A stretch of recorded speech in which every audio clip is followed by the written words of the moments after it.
Attack हो रहे हैं, लेकिन अब इस महाजंग, महायुद्ध को धार्मिक रंग देने की भी कोशिश यहां पर सामने आई है। अमेरिका के डिफेंस सेक्रेटरी पीट हेग्सेथ के एक बयान ने बवाल खड़ा कर दिया है। पीट हेग्सेथ ने ईरान के साथ युद्ध को यीशु के लिए लड़ा जाने वाला युद्ध करार दिया और साथ ही उन्होंने कहा कि दुष्ट लोगों के खिलाफ अहिंसा में दया दिखाने की जरूरत नहीं है। आरोप है कि अमेरिका इससे जंग को मुस्लिम बनाई ईसाई का रूप देने की कोशिश कर रहा है। हालांकि पेंटागन ने इन आरोपों को खारिज कर दिया है। लेकिन इस बीच सवाल ये उठता है कि रक्षा मंत्री पीट हेग्सेथ ऐसा क्यों कर रहे हैं, ये बयान उनकी तरफ से ऐसा क्यों आया है और इसके धार्मिक बयान के मायने यहां पर क्यों निकाले जा रहे हैं। दरअसल आप समझिए कि ईरान जंग में अमेरिका बुरी तरह से फंस चुका है, भारी नुकसान उसको यहां पर झेलना पड़ रहा है, रणनीतियां उसकी बदल रही है, लेकिन अब अमेरिका इस युद्ध से बाहर नहीं निकल पा रहा है। अमेरिकी मीडिया रिपोर्ट्स के मुताबिक शुरुआत में इजरायल के कहने पर अमेरिका ने ईरान पर हमला कर दिया था। हाल ही में राष्ट्रपति ट्रंप ने जंग शुरू करने के लिए पीट हेग्सेथ को जिम्मेदार यहां पर ठहराया था। ऐसे में पीट हेग्सेथ की कुर्सी भी अब खतरे में बताई जा रही है। इसलिए बताया जा रहा है कि इसी बाबत उन्होंने ये बयान यहां पर दिया है। लेकिन ईरान युद्ध अब बेहद खतरनाक मोड़ पर पहुंच चुका है। अमेरिका अब ईरान के सबसे अहम खार्ग द्वीप पर कब्जा करने की तैयारी में यहां पर है। डोनाल्ड ट्रंप ने दावा किया है कि ईरान का यूरेनियम जल्द अमेरिका के कब्जे में होगा और इसी बीच ईरान लगातार इजरायल और अमेरिकी ठिकानों पर मिसाइल और ड्रोन से यह हमले कर रहा है।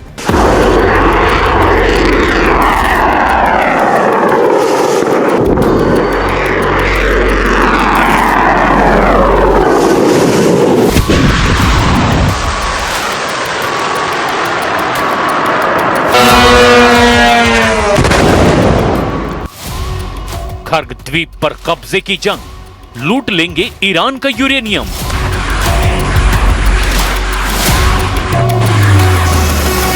ईरान युद्ध 5वें हफ्ते में पहुंच चुका है, लेकिन अभी तक अमेरिका और इजराइल को ईरान में वो कामयाबी नहीं मिल पाई है जिसके लिए इतने दिनों से युद्ध किया जा रहा था।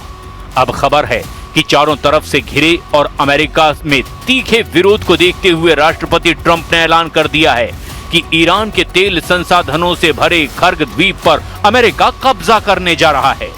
ट्रंप ने तो यहां तक दावा कर दिया कि 454 किलो यूरेनियम जल्द ही अब अमेरिका के कब्जे में होगा। हैरान करने वाली बात तो यह है कि ट्रंप ऐसे वक्त में यह दावा कर रहे हैं जब ईरान लगातार इजराइल और अमेरिकी ठिकानों पर भीषण मिसाइल और ड्रोन अटैक कर रहा है।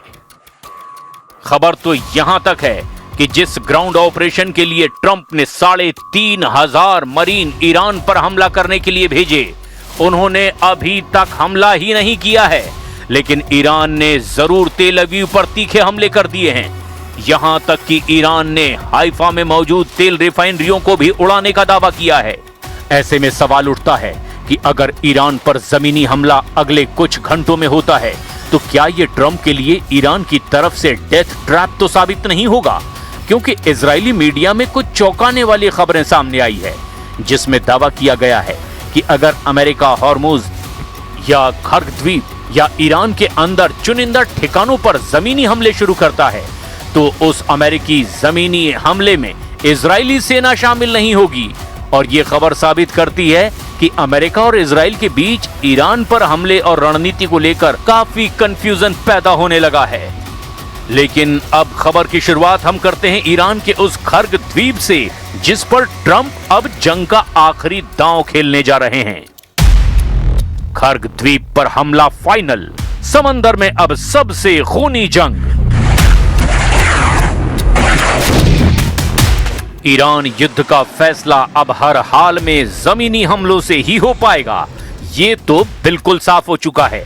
लेकिन बड़े जमीनी हमलों से पहले ये बहुत जरूरी है कि अमेरिका ईरान के खर्ग द्वीप पर कब्जा करे और स्ट्रेट ऑफ हॉर्मुज पर कंट्रोल करे। पिछले 24 घंटे में जो खबरें सामने आई है उसके मुताबिक ईरान युद्ध का सेंटर खर्ग द्वीप बन चुका है। अमेरिका को अच्छी तरह से समझ में आ चुका है कि जब तक इस खर्ग द्वीप पर कब्जा नहीं होगा तब तक ईरान को जमीन पर हराना बेहद मुश्किल है। द न्यूयॉर्क टाइम्स की ताजा रिपोर्ट के मुताबिक सैकड़ों अमेरिकी special operation forces middle east पहुंच चुके हैं। एनवाईटी के सूत्रों के मुताबिक इन कमांडोज को अभी कोई निश्चित काम नहीं सौंपा गया है, लेकिन इन्हें राष्ट्रपति ट्रंप को अतिरिक्त सैन्य विकल्प देने के लिए भेजा गया है। इतना जरूर दावा किया जा रहा है कि विशिष्ट सैनिकों का उपयोग कारगिल द्वीप पर कब्जा करने या ईरान के इस्फान परमाणु स्थल से समृद्ध यूरेनियम को जब्त करने के लिए किया जा सकता है। 3,500 मरीन के पहुंचने के साथ ही अब पश्चिम एशिया में कुल अमेरिकी सैनिकों की संख्या 50,000 के पार पहुंच गई है, जो औसत से 10,000 ज्यादा बताई जा रही है। कारगिल द्वीप पर कब्जा करना या उसे नियंत्रित करना अमेरिका के लिए इस युद्ध में सबसे बड़ा टर्नआउट साबित हो सकता है। इसके पीछे कई ठोस रणनीतिक और आर्थिक कारण भी हैं। पहली वजह, ईरान की आर्थिक नब्ज। दरअसल कारगिल द्वीप ईरान के कुल कच्चे तेल के निर्यात का लगभग 90% से 95% हिस्सा संभालता है, जिस पर ट्रंप कब्जा करना चाहते हैं। दूसरी वजह, फंडिंग रोकना। अगर अमेरिका इस द्वीप पर नियंत्रण कर लेता है या फिर इसे पूरी तरह से ब्लॉक कर देता है, तो ईरान की आय का मुख्य स्रोत ही बंद हो जाएगा। इससे ईरान के लिए युद्ध जारी रखना और अपने सहयोगी संगठनों जैसे कि हिजबुल्ला और हूथियों को पैसा देना असंभव हो जाएगा। तीसरी वजह, चीन को झटका। क्योंकि चीन ईरान के तेल का सबसे बड़ा खरीदार है, कारगिल द्वीप पर कब्जा करके अमेरिका सीधे तौर पर चीन की ऊर्जा आपूर्ति श्रृंखला को ही बाधित करना चाहता है। चौथी वजह, फारस की खाड़ी पर सैन्य प्रभुत्व। दरअसल भौगोलिक दृष्टि से कारगिल द्वीप फारस की खाड़ी के उत्तरी हिस्से में मौजूद है। ये लॉजिस्टिक्स हब है और इस द्वीप पर कब्जा करने से अमेरिका को ईरान के तट के बेहद करीब एक मजबूत सैन्य और लॉजिस्टिक्स बेस मिल जाएगा। मिसाइल डिफेंस भी वजह है। दरअसल यहां से अमेरिका अपने एयर डिफेंस सिस्टम तैनात कर सकता है, जो ईरान के भीतर से लॉन्च होने वाली मिसाइलों को उनके शुरुआती चरण में ही मार गिराने में सक्षम होंगे। और एक बड़ी वजह, स्ट्रेट ऑफ हॉर्मुज का विकल्प। ईरान अक्सर दुनिया को धमकी देता है कि वो स्ट्रेट ऑफ हॉर्मुज को बंद कर देगा, जहां से दुनिया का 20% तेल गुजरता है। कारगिल द्वीप पर कब्जा करने का मतलब अमेरिका खाड़ी के भीतर जहाजों की आवाजाही को अपनी शर्तों पर नियंत्रित कर पाएगा और ईरान की ब्लैकमेल करने की क्षमता को खत्म कर देगा।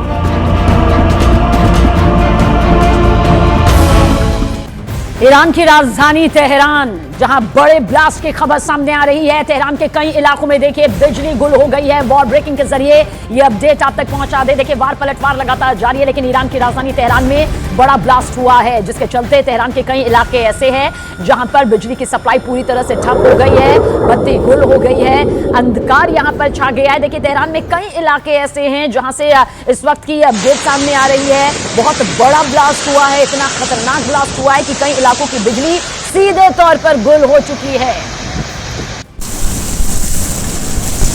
और ईरान लगातार इजराइल पर बमों और मिसाइलों की बरसात करते हुए पलटवार कर रहा है। इजराइल के कई शहर जो इस वक्त जंग की मार झेल रहे हैं, जहां इमारतें अब खंडर बन चुकी हैं। देखिए जंग के मैदान से न्यूज़ 18 इंडिया के रिफत अब्दुल्ला की इजराइल के इश्ताओल, जहां ईरान ने मिसाइल दागी, वहां से जाबाज रिपोर्टिंग।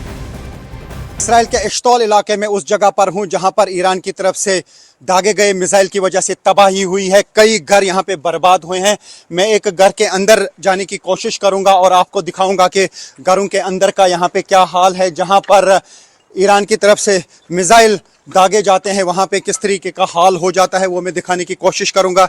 ये एक घर है जो पूरी तरह से बर्बाद हुआ है। इसी तरीके से सैकड़ों घर यहाँ पे ऐसे हैं जो ईरान की तरफ से दागे गए मिसाइल्स की वजह से तबाह हो चुके हैं। कई इलाके यहाँ पे तबाह हो चुके हैं। तो अभी हम आपको दिखाएंगे घरों के अंदर का हाल। यहाँ पर लगातार जो ईरान की तरफ से अटैक्स किए जा रहे हैं, अब एक तरफ से हिजबुल्ला की तरफ से अटैक किए जा रहे हैं, वो नॉर्थ इसराइल पर ज़्यादा हमले कर रहे हैं और साथ ही अब हूटी भी सामने आ गए। हूटी की तरफ से भी अब हमलों का सिलसिला शुरू किया गया है, क्योंकि अब 1 महीना लगभग हो गया अब इस जंग को चलते हुए, लेकिन अभी तक हूटी की तरफ से कोई हमला नहीं किया गया था। यमन की तरफ से मिसाइल और ड्रोन्स नहीं आते थे, लेकिन अब देख पा रहे हैं हम कि अभी तक कई अटैक्स जो हैं अब हुटीज़ की तरफ से भी किए गए। एक ड्रोन अटैक किया गया, हालांकि इजरायली फोर्सेस का दावा है कि उसको जो है इंटरसेप्ट किया गया, लेकिन अटैक्स का सिलसिला वहाँ यमन की तरफ से भी शुरू हुए हैं।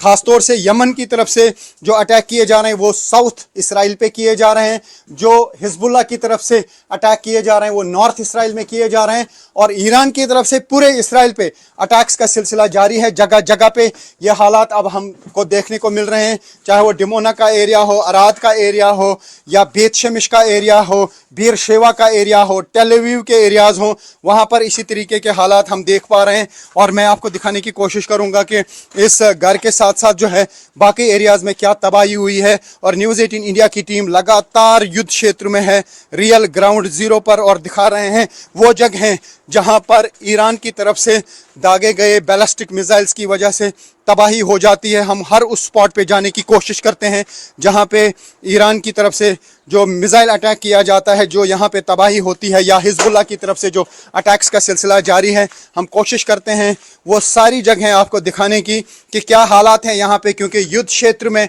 हमारी कोशिश यही रहती है कि दर्शकों तक वो बात पहुँचे या वो हालात पहुंचे जो यहाँ के असल हालात हैं। और असल हालात इन्हीं विजुअल्स के ज़रिए आप देख सकते हैं और उनका अंदाज़ा लगा सकते हैं कि यहाँ पे क्या कुछ हो रहा है। मिसाइल अटैक की वजह से घरों की क्या तबाही हो रही है। काफ़ी सारे लोग जो हैं अब इसराइल में भी बेघर हो चुके हैं, ख़ासतौर से वो एरियाज़ जहाँ पे ज़्यादा तबाही हुई है। ये देख सकते हैं आप इस घर का हाल क्या हुआ है। और न्यूज़ 18 इंडिया यहाँ पे लगातार बनी हुई है, 1 महीना हो चुका है और जंग का सिलसिला अभी रुकने का नाम नहीं ले रहा है। और देखिए, ईरान ने एक बार फिर पाकिस्तान को अब बचकाना बताते हुए उसके मध्यस्थता के ऑफर को ठुकरा दिया है। दरअसल पाकिस्तान यूएस ईरान के बीच मध्यस्थता करवाना चाहता था और इस पर ईरान ने कहा कि पाकिस्तान के मंच पर बातचीत स्वीकार ही नहीं है। पाकिस्तान की मध्यस्थता का ऑफर प्रीमेच्योर है। देखिए, इंटरनेशनल बेइज्जती एक बार फिर पाकिस्तान की यहां पर हुई है। पाकिस्तान दरअसल खुद को अशांति का हिमायती बताते हुए अपनी पीठ थपथपा रहा था, लेकिन अब सीधे तौर पर ईरान ने इसे खारिज कर दिया है। कोई बातचीत में वो मध्यस्थता की भूमिका में पाकिस्तान को नहीं देखना चाहता। और ईरान का तेल अवीव उत्तरी इजराइल पर देखिए ड्रोन हमला किस तरह से यहां हुआ है। ये वॉर ब्रेकिंग के जरिए आप तक खबर और तस्वीर पहुंचा दे। उत्तरी इजराइल में ईरान का हथियार केंद्र पर जो अटैक हुआ है, देख लीजिए कितना भयानक अटैक यहां पर किया गया है। दरअसल ये ईरान का तेल अवीव है जिस पर यह हमला हुआ है। हथियार सेंटर है ये, जहां पर ड्रोन अटैक देखिए कैसे हुआ। ईरान का तेल अवीव और नोफ हगालिल पर यह अटैक किया गया है और एक के बाद एक निशाने यहां पर साधे जा रहे हैं। और इन्हीं निशानों को साधते हुए देखिए कितनी खतरनाक तस्वीर यहां से निकलकर सामने आई है।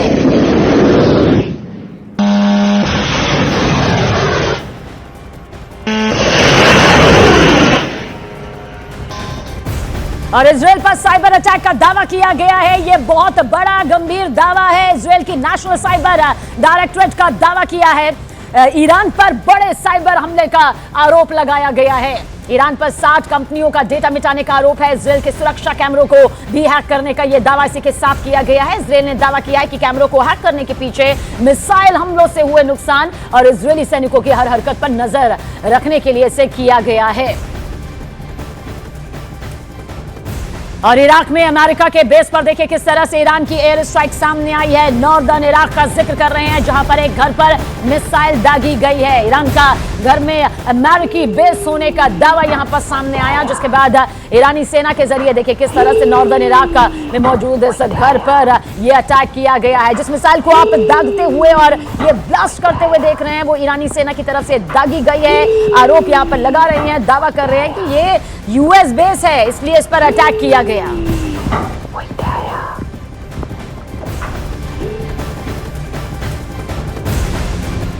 और देखिए, ईरान ने ऐलान किया है कि अब वो इजराइल और खाड़ी देशों में मौजूद अमेरिकी और इजरायली कमांडरों को निशाना बनाएगा। तो दूसरी तरफ अमेरिका भी बड़े हमले की तैयारी में है, जहां 50,000 सैनिक किसी भी वक्त देखिए एक्शन में आ सकते हैं। और सवाल यह है कि क्या यह जंग अब पूरे मिडिल ईस्ट को अपनी चपेट में ले लेगी।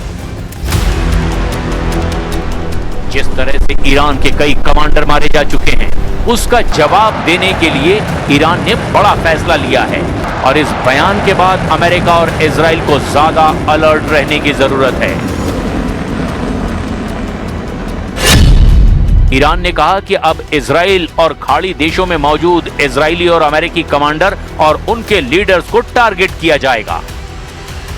ईरान का ऑपरेशन शार्क अमेरिका के जिस हमले को नाकाम करना चाहता है, उसकी ताकत को समझने की भी जरूरत है, क्योंकि ईरान पर पहला हमला करने के लिए ट्रंप ने जो फोर्स तैयार की, उसका खौफ अमेरिका के दुश्मन बहुत अच्छी तरह समझते हैं।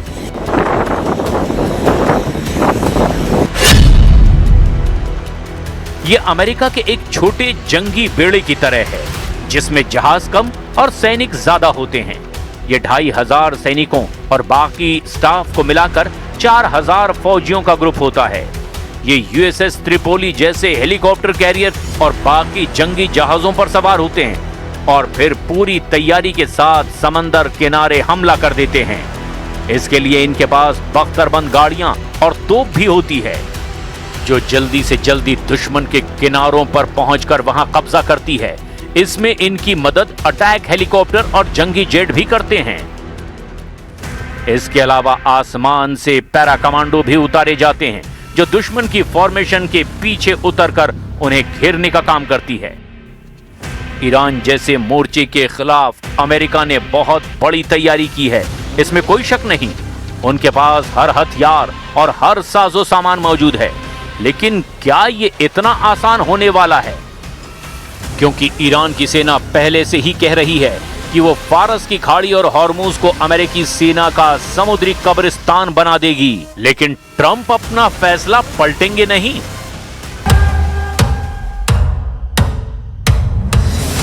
दुनिया की सबसे खतरनाक फोर्स को डोनाल्ड ट्रंप के फैसले का इंतजार है। ईरान पर चढ़ाई करने के लिए 50,000 फौजी किसी भी वक्त हमला कर देंगे।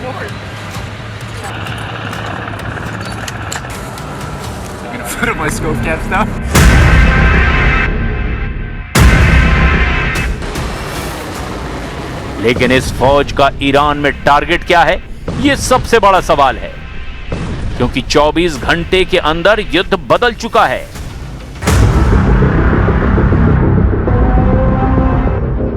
अमेरिका का ग्राउंड ऑपरेशन बहुत बड़ा टारगेट सेट कर चुका है और इसमें खर्क के साथ खुजेस्तान वाले समीकरण ईरान के लिए बहुत खतरनाक साबित हो सकते हैं। खाड़ी देशों में अमेरिकी सैनिकों की मूवमेंट शुरू हो चुकी है।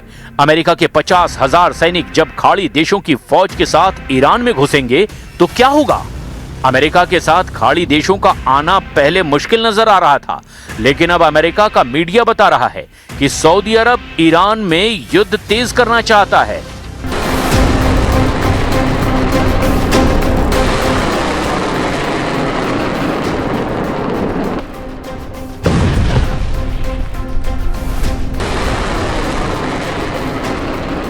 और इसके लिए क्राउन प्रिंस मोहम्मद बिन सलमान लगातार डोनाल्ड ट्रंप पर दबाव डाल रहे हैं।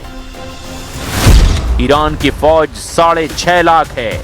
इसके अलावा पैरामिलिट्री फोर्स 2.5 लाख के बराबर, जबकि ईरान में एक्टिव बसीज फोर्स 20 लाख तक